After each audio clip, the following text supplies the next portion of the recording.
study with our financial literacy, and so we are really still at the beginning, as we would call our flashback from the start of this lesson.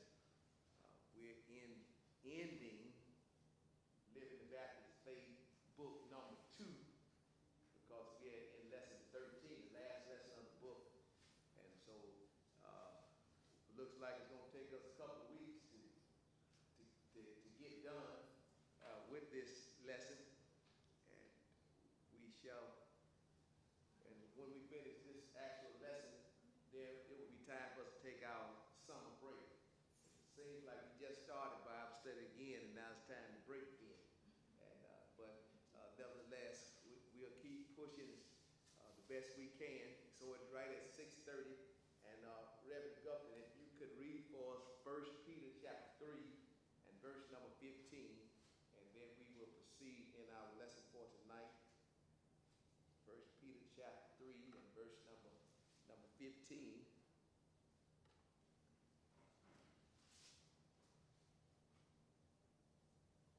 First Peter chapter 3, verse number 15. Yes, sir. But sanctify the Lord God in your hearts, and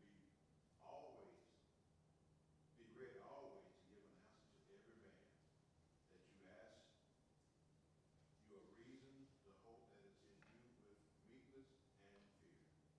All right, thank you. You can offer prayer, and then Deacon Sanderson offer prayer right after you. All right. Father God, we thank you for the opportunity to give your name praise and honor and glory, because it's our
Lord, forgive us of sins of those who are around us, Lord, and those who we come in contact with. Lord, that we ask you now that anyone who does not know you in the pardon of their sins, that we would have the words to say, to share with them about the goodness of the Lord, and that how you are able to save to the uttermost, regardless of how bad we may feel that we are, no matter how bad things people may feel that they have done. Lord, we know that you are able to save. And so, Lord, we ask that you just touch, heal, and deliver those who stand in need. Lord, we pray for every home, Lord, every father, every mother, every grandparent, and every child. God, we pray that the children would be obedient to their parents, the masters. It is pleasing and right in our sight of the Lord. Lord, we pray, God, that there will be harmony within the home. Lord, that everybody be on one accord based according to your word, Lord. Lord, that you would be blessed and you would be glorified, O Master, in all that we have done and all that has been done, Lord. Lord, because we are striving to do your will and not our own. It's in Jesus Christ's name we pray. Amen. All right. Again, we are in the lesson keeps going on and on. Let's see what's happening here. All right. Okay. All right. We're on lesson 13, and each of you should have received a sheet that's out in the vestibule. Should be some still left there. And we have been talking about defending the faith. And many of you that are here today, I don't believe were here on last week. Some of you were, but we started talking about what that looked like. What did defending the faith look like? I tied that in on the last part too, when we began to start talking about financial literacy. But Deacon Sanders, what does defending the faith look like? You know, when we think about Jude, verse number 3, it said, contending for the faith. And on the day session a couple of weeks ago, I shared with them that was like an athlete who was striving for victory. You know, you've seen an athlete running track or a athlete running down the field. He's striving to try to get to that goal, because every goal, touchdown ring, every goal kick, if it's on the basketball court, every jump shot that goes in is striving for victory. And I shared with them how that on a couple of weeks ago that I was talking with a pastor, and he talked about his children were actually in a track meet, and in that track meet, the children were number one in the state in their time. But then they got into the state meet with some other children, and as they got into the state meet, they came in second, but they were 0.01 seconds off first place. So that really looked like they had to be photo finish, because they were right there neck and neck. And even though they came in second, and the ones who came in first, both of them was striving for victory. And so we think about that contending for the faith as how Jude said, we shall not allow anyone to pervert the gospel. And so that's contending for the faith, but then defending the faith. I told you what contending looks like. And so now I'm saying, what does defending the faith look like? And so that's the question on the floor tonight. What does defending the faith look like? And I guess we got some technical difficulties here. Maybe I'm out of line or something. Okay. What does contending for the faith look like? Defending. What does that look like? What does that look like? Y'all, can you help me? Yeah, help me. Yeah. You know, being a Christian as it is, Uh-huh. will look at to do the right thing, Uh-huh. be the right person, Right. and hold to it. Yeah. So when we falter, Uh-huh. we're not defending it and being the good Christian that we're supposed to be, Uh-huh. or the right person. Right. So we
discussion with somebody that may not be the same faith or may even be of the same faith, but you're in a heated discussion. Because just going back to the question, when I hear that definitive faith, I can speak out for what I have learned and experienced. If I hear someone speak against it, you know, I'm not gonna, like you say, you can get caught up in them, but I will speak, you know, to what I believe in. And to me, that's definitive faith right there. When you speak out of what you believe, what you have learned and believe in, and so enough if you experience it. You speak up. What's that? It's saying you're not part of the solution. You're part of the problem, right? All right. So we're talking about what it looks like, right? And here it is. Look, so we got, you know what you know, right?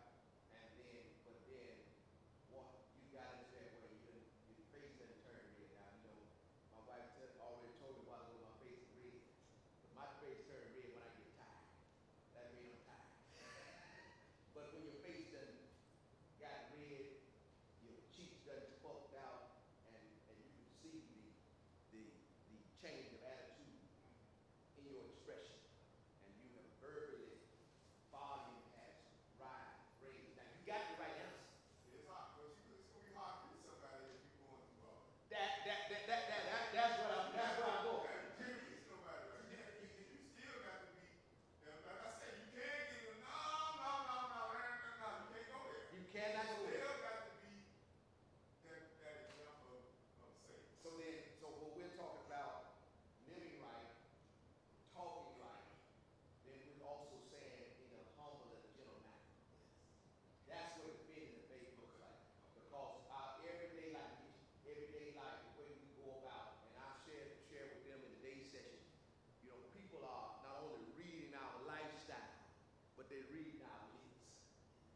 And so it all has to mirror and line up with the Word of God, because that way, even if we're not saying something, we're still speaking loud. But then if people are observing us and we are not acting the right way, watch it. Now watch it now. You'll take a hit. You get out, it's like you're getting out in the street, the car comes, you take that hit because you're not observant of what you're doing and mindful, because here it is. And I shared with them when they talk about the Holy Spirit, He is a gentleman, right? And so that means He keeps us under control. Right? So we are His influence. And then when we have gotten out of control, that means we've done what? We have not allowed Him to do what?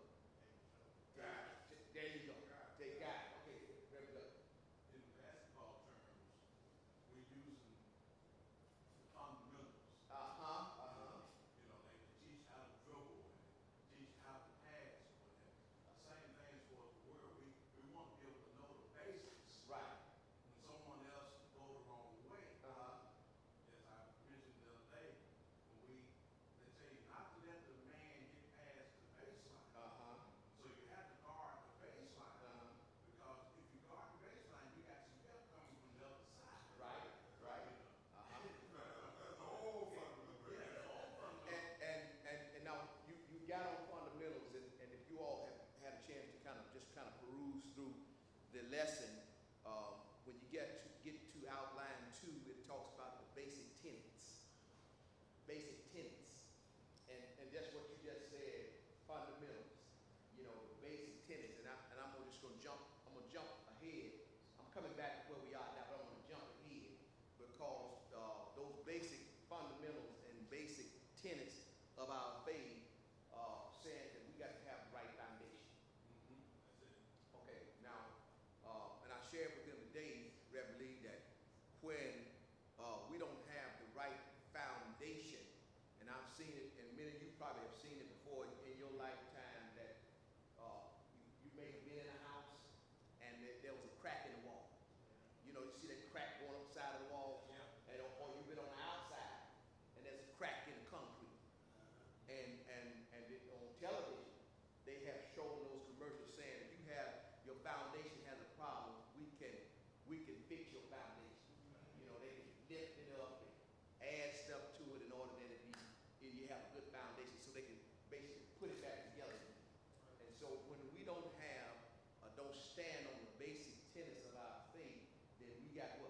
we're gonna get a crack in our foundation.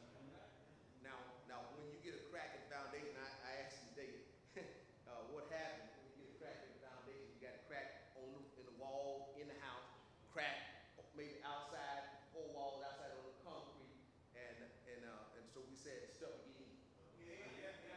You know, and I said, rats would get in. Somebody else said snakes would get in. You know, and so spiders get in. All kind of stuff get in. That ain't weather get in.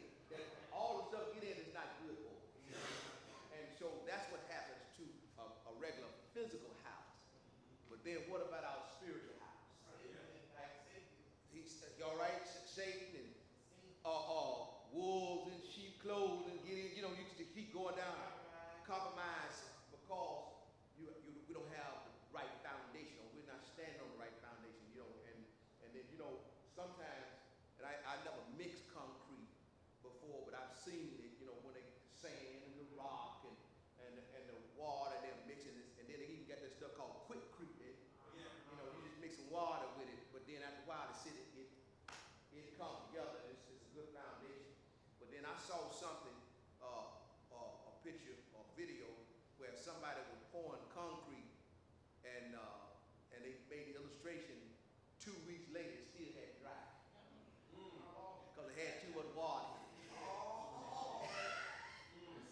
It didn't have the right amount of stuff, and so it flowed, but it wasn't where it could get solid, and too much water.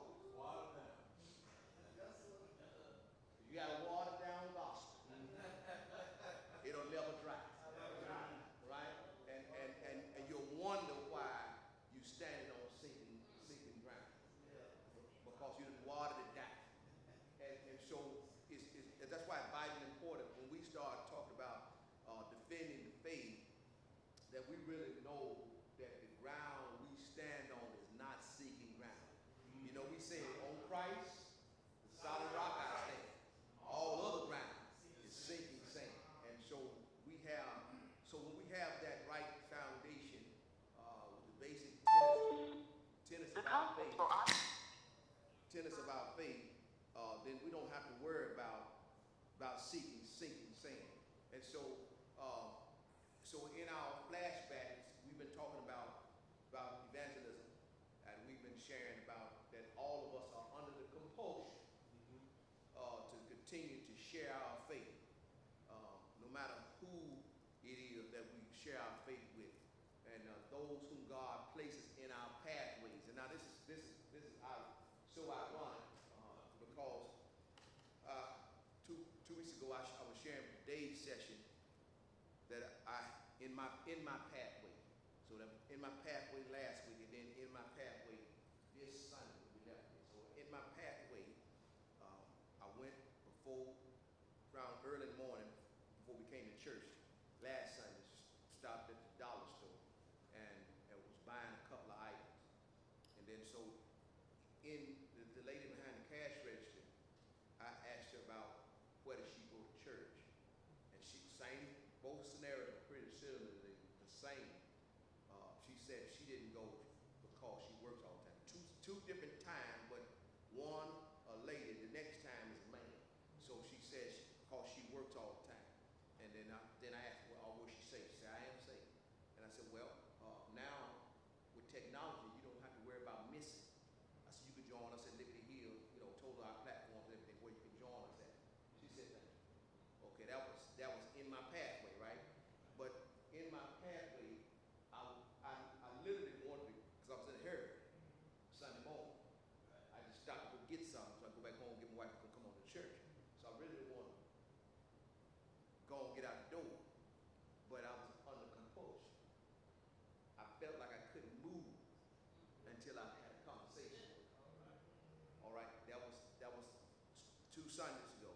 This past Sunday, we went to get something to eat, and so I needed to get some gas.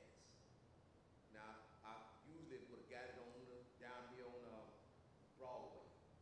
I just said, let me go head on. I kept going. So I said, I get it after we get to reading. So I walked in the gas station, and the gentleman commented on what I had on.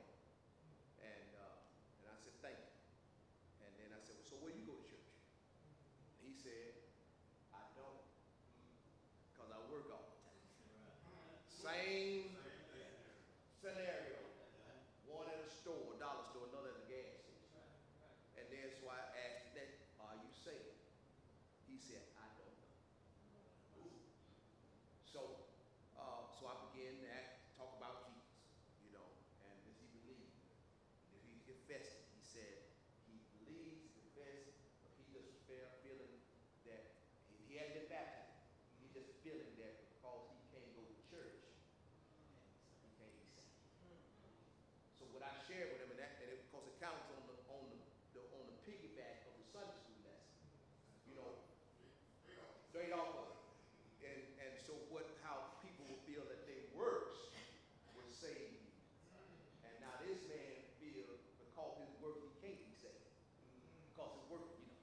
And so then after I shared that with him, I said, well, according to the Bible, you saved. I said, do you know what you need to do next? He said, no. I said, well, join yourself to a Bible-believing church so you can get baptized, you know, because he said he had never been baptized. And so then I gave him our information, and he wrote it down, and he said to me, it was meant for me to have a conversation with you today. So here again, in our pathway, you know, because, and then in our pathway, what does that say? We don't have to go out of our way. Because that's just how regular, your cash register person, you know, just standing in the grocery store line, at work with people, you know, just in your pathway, you know, whatever we're doing, some kind of way, this conversation can be open to talk about Jesus. Now, it's, you know, I call it divine intervention because I wouldn't have stopped there. You know, you'll normally stop somewhere else. And so this day, it was just so big that we had a conversation. So then that in that flashback, see how it leads us, it's not an option. Sharing our faith is not an option. It is a part of what we're supposed to do. But then watch this other part of the flashback. It tells us sharing our faith is a requirement of being a faithful follower of Christ. Notice the word, faithful. So we knowing that we are faithfully following him, then why not? You know, people's always say, why I got to do this? Why I got to do that? Compulsion. You know, because we, you know, I'm sharing with Paul, really, reality, when we start talking about evangelism, and then we have no excuse because we got power. We've been given the power to carry out our assignment. We actually have tools that we need to do what the Lord wants us to do.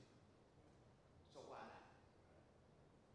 So because if someone were to say to us that we were not a faithful follower, then we might argue with it.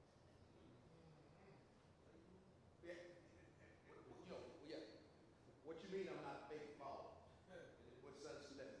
I do this. I do that. I do this. But then faithfully following what he has said to do. To be obedient to his word. Faithful follower. So if we are faithfully, truly faithfully following him, why not? Because then really reality is really what is our excuse? And I was sharing with them today that on many occasions, in the why not, we are really our own enemy. You know, you in a sense, you war in your own mind. You know, you see people fight with each other, but you don't never think of people fight with themselves. Fighting with yourself in their mind and your yeah.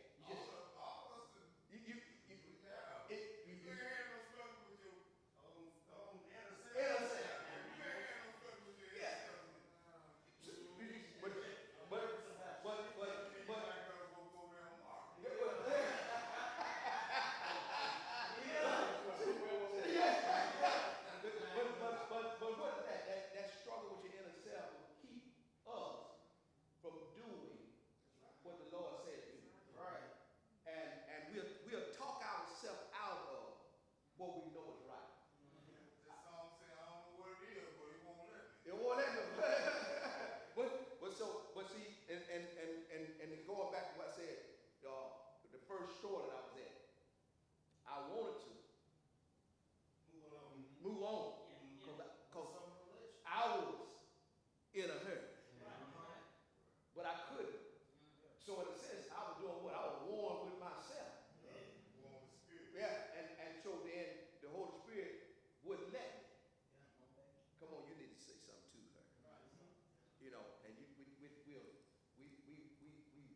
do that quite regularly, and we know better.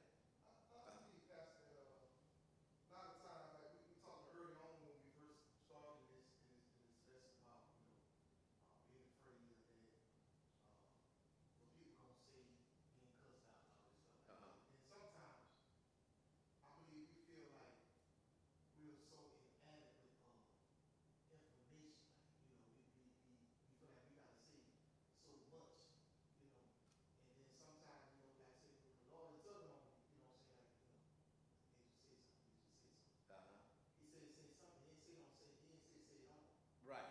And so we open our mouth, simple question. We know all you say. Mm-hmm. And from there, from there, the Lord leads you. The Holy Spirit will let you know what to say. But we cannot be afraid, of this being inadequate. And see, the only reason afraid will feel inadequate because they didn't make themselves available to be adequate. All right. And we're adequate with the Word of God. All right. And so, because here's the thing, we said this earlier on, we're not afraid to talk about anything else. Right. I shared a scenario how I often talk about this certain energy drink, what it does, and all that, like got down to the T. But the energy drink didn't give you salvation. Right. I can't say it. I didn't talk about my Lord and Savior. Right. You know what I'm saying? Uh-huh. Who gave me eternal life. And the only thing we do is say yeah, nay, and because they human like us. Right. And stuff. So I mean, like that. Sometimes people feel so in hand with it, But he told on you. You never know what the Lord do. So you just led us to that next part. Go ahead. Right quick. Uh, And I'm gonna piggyback off what you said. Some questions are not just are you saved. Some subjects are hard to talk about. For this male, female, whatever. Some subjects are hard to talk about. So that's all. Yeah, some. I could name a few. But watch this, and just what you just said, which led us to the next slide, where it said the Holy Spirit would tell us what to say. Yeah. He'll fix it. Well, we'll have the right words to say when it's time for us to defend our faith. And so then, and I've shared with Brother Paul, and I've shared with many people that we have to be sensitive to the Holy Spirit. Have that ear to hear when he's talking, because he's talking to us. And when we read his word, we're hearing from him. But do we really hear from him? In order that we would carry out what it is we should do, because there will come instances where some things will come back to our mind to be able to say at the right time. Lord put you right there. Right there. And where you can share what he has been talking to you about. And we know that there are some, I guess we could say, we call it tough subjects. Or would we say that would be tough, or would we say more so that we just rather not deal with?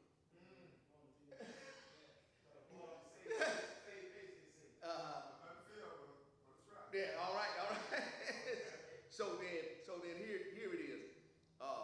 The objective of this lesson is to understand the importance of defending the faith. Because I said I was talking about contending for the faith, Jude 3. And then our lesson saying defending the faith. And I was saying, what does it look like? What we were saying, sometimes we can think that it's an arguing. Right. Difference. Debate and defend are different. And so, but then this defending is a part of our lifestyle. Word and deed. Way we live. And we're defending. Because the way we live is saying what we believe. Just think about it. Think about it. If we, whatever we believe, a lot of times we carry that out. And then so people have opportunity to watch us, how we carry out our lives. And then that's the, I guess a good word is the conclusion or assumption of what they get about us. say we are Christian, you know, and they'll say that. He'd say he said she said she. Well, they supposed to be. Pastor, you know, a few weeks before we got to where we at now in Sunday school, Uh-huh. we was talking about jealousy. Mm-hmm. And where does it even have to go back? You got well. A person's character, how they portray themselves, how they speak of, you know, what else do we have to go back? Well, watch this, and that's the part I outline too when they talk about the faith shipwreck. Alexander and Hymenaeus, that they had a shipwreck faith. Now this is the part that really kind of got me. The text called their name out. It said exactly what it was. And so when they called that name out, it was pointing them out. And we kind of laugh today, you know, now people say, keep my name out your mouth. Keep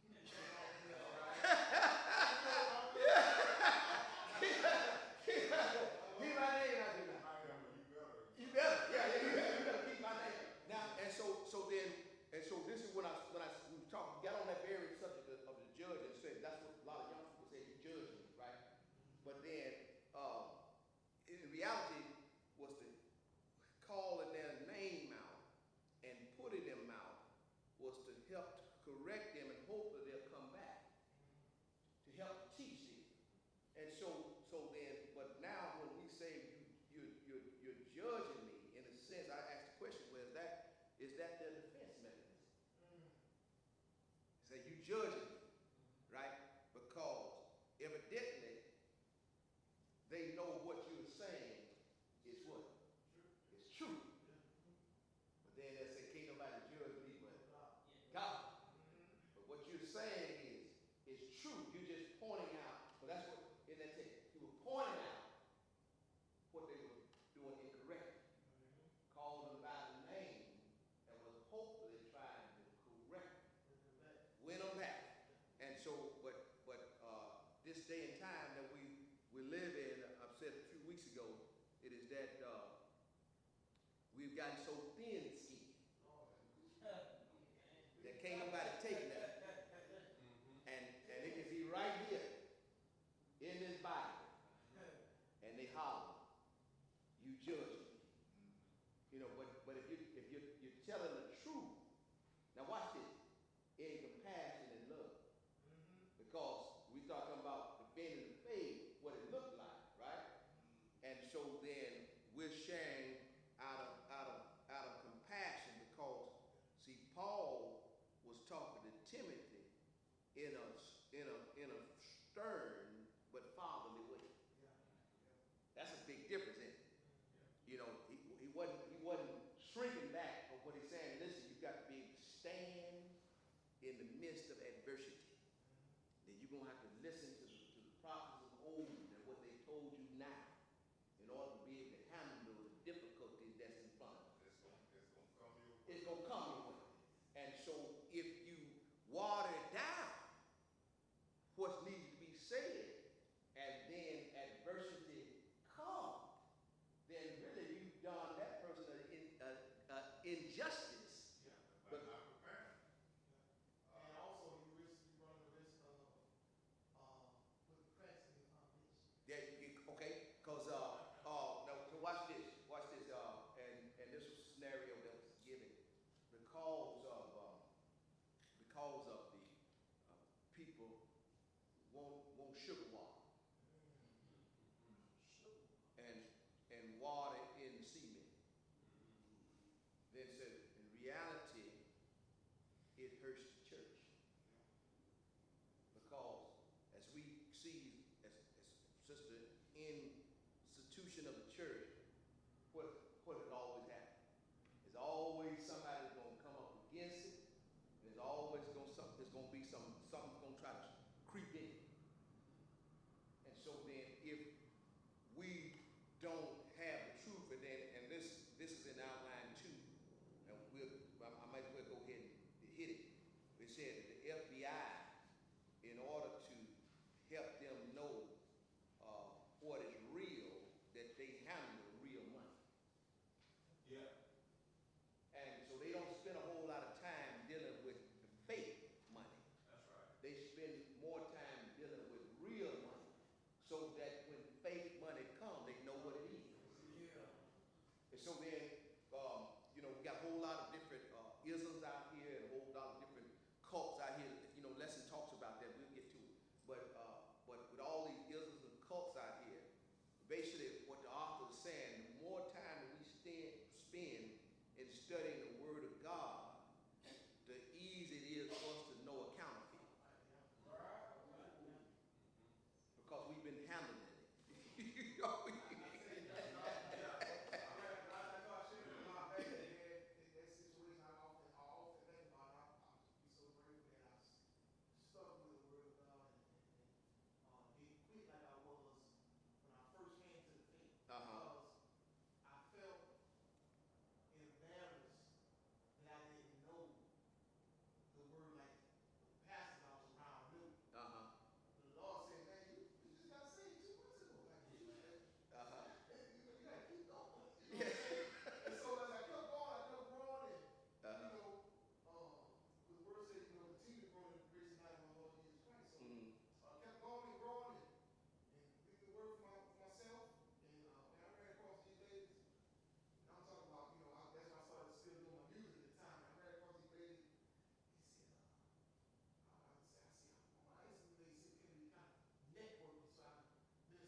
All right.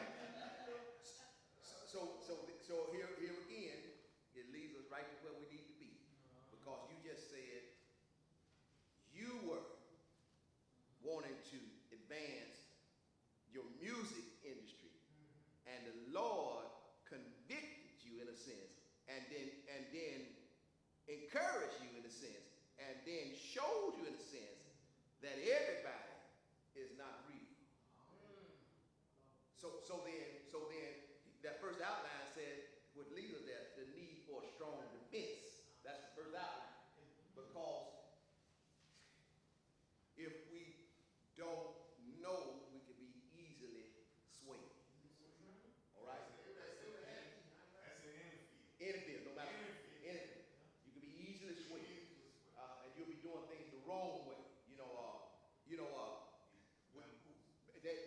Yeah, because just say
don't believe in somebody, then you're not going to talk about the person you don't believe in. Now that's something there. You don't believe in them, you're not going to talk about it. Not too tough, right? But now here's the bad part about that. We believe in Jesus, but we don't talk about him that much. I mean, because we did say 95% don't evangelize, but we say we believe. Only 5% do. And so then we should not be ashamed to publicly talk about Jesus. But then, in the sense, if we're ashamed to own him as our Savior, then he won't own us before his Father. When we start looking at salvation, because just as people who say that they are afraid to evangelize, some people would say they're afraid, usually what happens, we put the invitation out, put the chair out. Some people feel afraid to do what? To walk up. But then on some occasions we have to get back to saying this, Reverend Guthrie, that you don't have to be in the church to accept him as Savior. You can accept him wherever you are. And so, but the thing, we have to, if we're not ashamed of him, we shouldn't be afraid to own him as our own. So the Christian faith to which we adhere at Baptist is under intense spiritual attack from the enemy. We know that. And so that's sharing with us the need for a strong defense because the church is under attack. And that's why I was sharing, I kind of jumped ahead, talking about Paul talking to Timothy about warning him that he needs the right tools to be able to stay in Ephesus.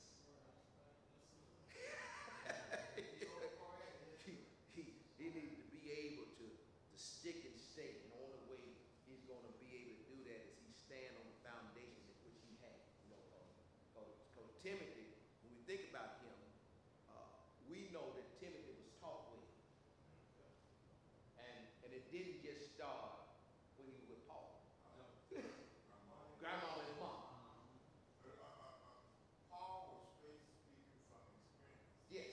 It's so easy to teach them how you want to put a raise up when you were experienced. I don't want you to go through Right. some of the things that I went through. Uh-huh. But I'm just telling you, if you go this route here, it's going to happen. Because think about, and you made a very, very valid point, because we say Paul from experience, Paul can say, I don't want you to meet another me out there. Yeah. Paul knew how he was. Yeah. How he used to be. You follow? He knew he was persecuted. He was on the church. Yeah. And so Paul said, you're going to be supposed to either like me or far worse than me. Because a lot of times we'll say, well, I was a bad boy to school when I was out there. Yeah. But then there was somebody what passed than you. You said when you saw me, you thought you saw the worst, but then when you see somebody else, I didn't know nobody out there worse than I was. Paul knew the tricks. Yeah. He experienced the tricks. And That's the tricks. So that's so, it. and so if we don't stand on what we know, then those who are out there tricking people will lead you astray. Right. Because now just think about how Paul persecuted the church. But then think what Paul's talking to Timothy, Paul really, there's some folks that came up against me.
several years ago, my wife and I, we went first time we went to Hawaii. We took that long flight over there, and I was excited because I think about, okay, I'm gonna go to one of these luau's, you know, and I mean, it was nice, you know, they had all the different types of tribes over in Hawaii. They floated down this canal and talked about how they got there, who they were, and all that kind of stuff. And then, what do they call it? 12 hours. Okay. Now, we were there, and so we did the luau, and they had the pig in the ground, wrapped in against banana leaves and all that kind of stuff. We ate and everything, and then so at the end, they had already gave us a little ticket, and so at the end they said, okay, we can take you tour Brigham Young University. I said, oh, okay. So they opened this gate, you know, gate wide, opened up, kind of like it may have been made out of bamboo poles or something.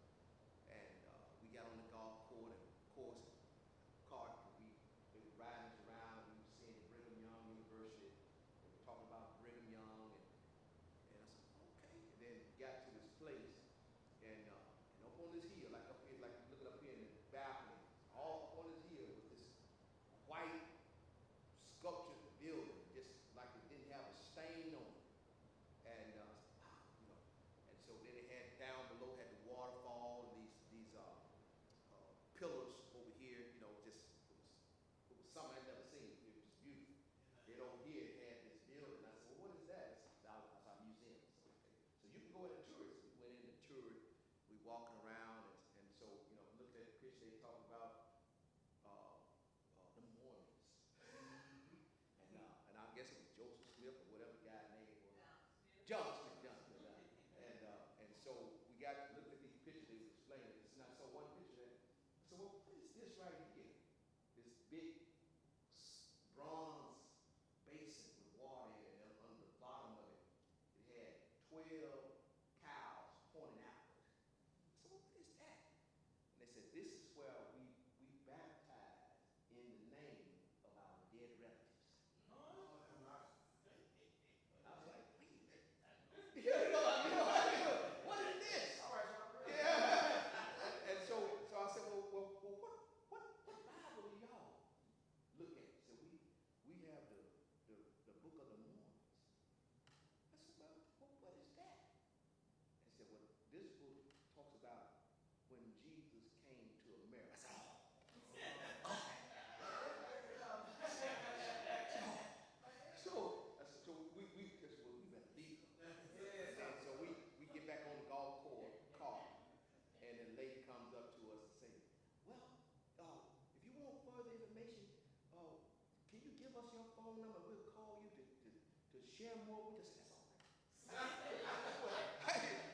Because I knew what they were talking about. Wasn't what we talk about. And now had I not known, because I said it looked good, you know, they had fed us good, right? And what caught me, and I said, man, what they did was they what you call them excursion type deals, and you pay that money for the excursion, and that's how they funded the stuff. And so basically, that was paying to help that cost. You know, see, all I had in my mind is the luau. You know, how they had the stuff all sprayed out there, and food, everything everywhere, and seeing how that goes and everything. They paid for something totally different. They got it with the food. But I mean, when I tell you, it looked good. You know, but so we have to be mindful and careful, because I didn't know that it was going to end with talking about Mormons. You know, all I was like, okay, we're going to tour the university. So then they dropped that coup de grace. You know what I mean? A lot of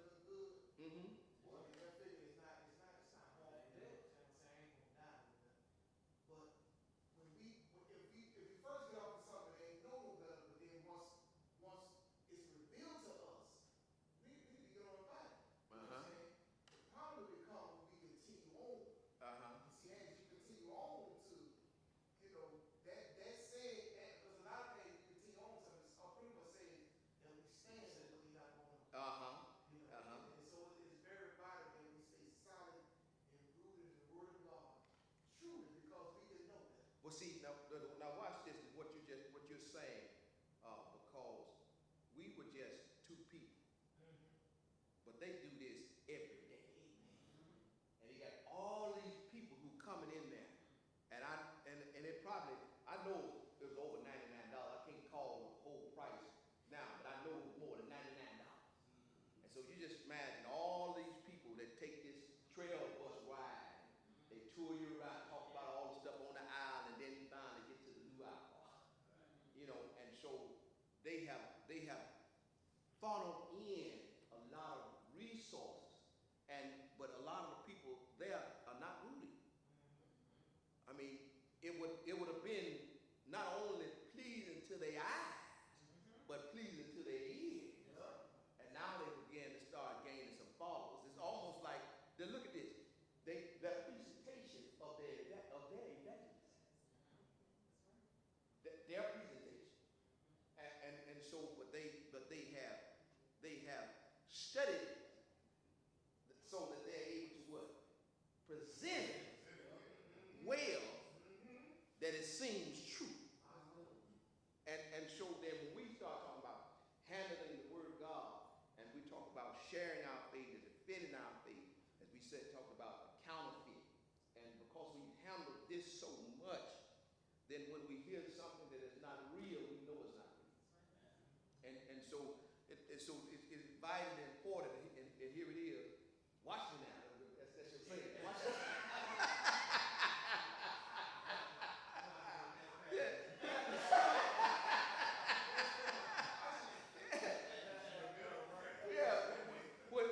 When it's feeding time, people need to come to eat.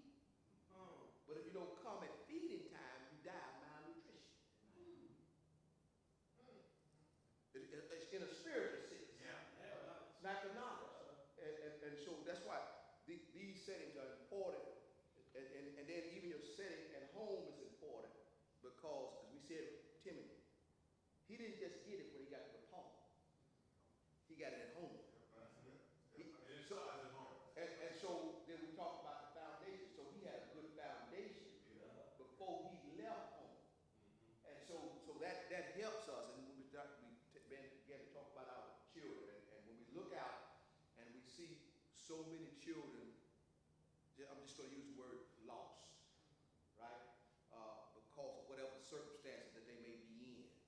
And then there's no one to pull them in to help to train them up and help them up, teach them up. And then so they don't have the right foundation. And so it's vitally important.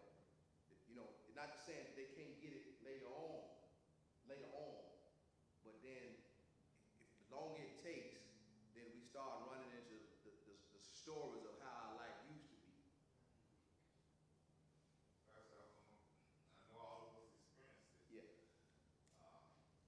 That fire's hot. Boy, that fire's hot. Yeah.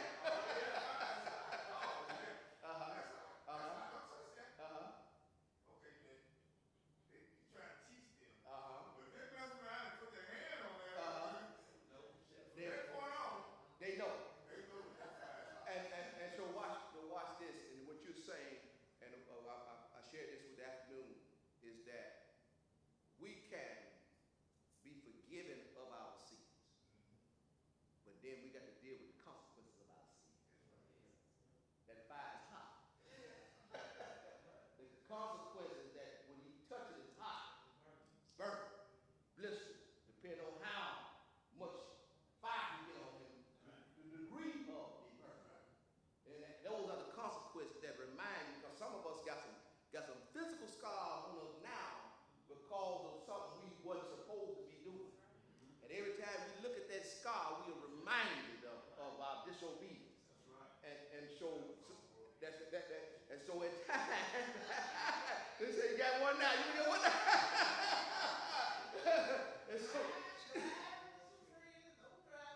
all right.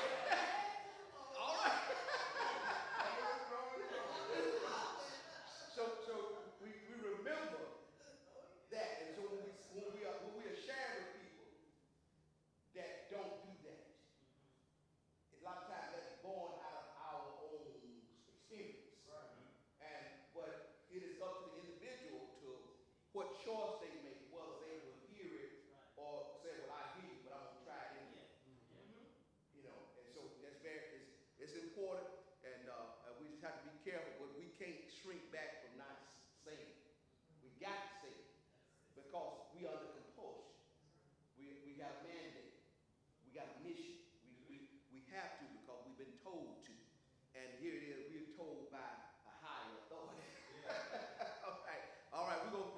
out there, and so this lesson, you know, we're still in outline 1, right, almost ready to go to outline 2. And whenever we are able to finish lesson 13, then we'll break. Hopefully we'll be done in the next 2 weeks, because that last week of May is Memorial Weekend, you know, and so some people may be just coming back in town, or be still on. Still out. And so they no sense of us coming in hollering at the wall. But we're gonna try to make sure we get this done by the 22nd of May. I believe that's that Wednesday before the holiday weekend. 22nd, I believe. Whatever that week is, that's what we'll break. And so again, the 3rd and 4th of June is the State Congress of Christian Education. So if you haven't registered, go ahead and register. You can go to the state website